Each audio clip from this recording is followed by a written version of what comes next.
Japan is full of chronically underslept people. You can see them anywhere you go. On the train, in cafes, in the library, people are sitting, laying down, or even standing, sleeping. You don't have to commute many days on the train before having someone fall asleep on your shoulder. At a cafe in Shinjuku, I remember seeing a girl so sleep deprived that she totally blacked out as soon as she sat down, not even waking to answer her phone when it rang. Living in Japan really made me understand the importance of sleep. You can get by on very little for a while, but it always catches up to you. And when it does, it's never pretty. In this video, you'll learn how you can avoid the fate that so many Japanese people suffer from, and improve your health as well as your ability to learn in the process.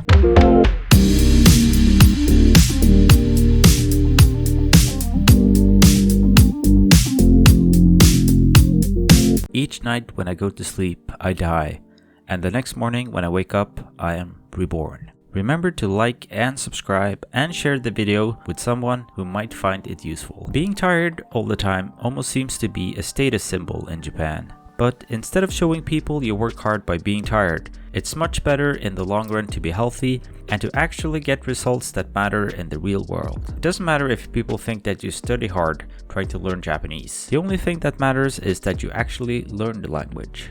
I've seen my fair share of tiredness when I went to university in Japan. At the dormitory I stayed at, we had people on both ends of the spectrum. Some people would stay up late to study, while others would get up early. One Russian guy I knew would go to the library at midnight and stay there until 3 a.m. on most days. My Korean roommate, on the other hand, would set his alarm clock to 5 a.m. every morning. The problem was that he wouldn't be able to get up, as he didn't go to bed early enough. In the end, I had to get up and turn his alarm clock off for him. Needless to say, neither of these approaches seem to work very well. Your body and the way you feel is your biggest asset when it comes to learning, as it directly affects your outcome. You can only force yourself so much before your lack of alertness starts to drag you down. That Russian guy at our dorm would probably have done a lot better if he had studied at a different time, and instead spent the time he was up studying, sleeping. Learning also isn't fun when you're tired, so you won't get that much out of it. Regardless of what you might think of him, Bill Clinton apparently said that every large mistake he has ever made in his life happened as a result of sleep deprivation. Given the gravity of some of his mistakes, the importance of getting enough sleep becomes apparent.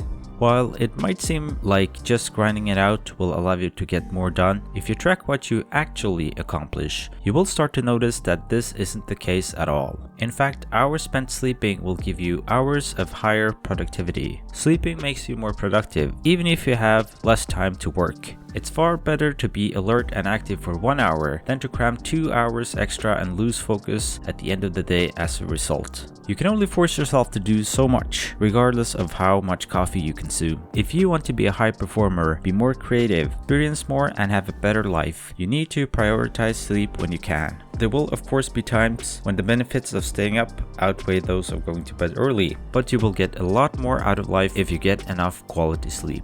Malcolm Gladwell popularized something that he called the 10,000 hour rule in his book Outliers. The rule is based on research by Anders Ericsson that showed that the best performers were those who had engaged in deliberate practice for at least 10,000 hours. The example often used is from violinists, where the ones that practiced the most became soloists, the ones in the middle became regular members of the orchestra, and those who practiced the least became teachers. But one thing that's not often mentioned is that the high performers also slept around 1 hour more during the night on average. They also spent more time napping in the afternoon. In other words, they became good not just because they practiced a lot, but also because they internalized the hours of practice through sleeping enough. If you're still not convinced that sleeping enough is important, then know that being sleep deprived is aligned to having a blood alcohol level of 0.1%.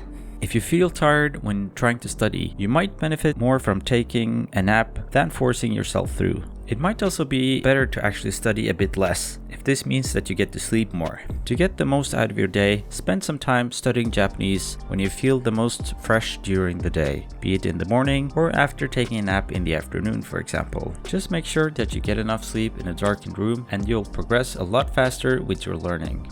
Are you getting enough sleep? Let me know in the comments below. To learn 3 unconventional hacks that will help you learn Japanese faster, watch this video next.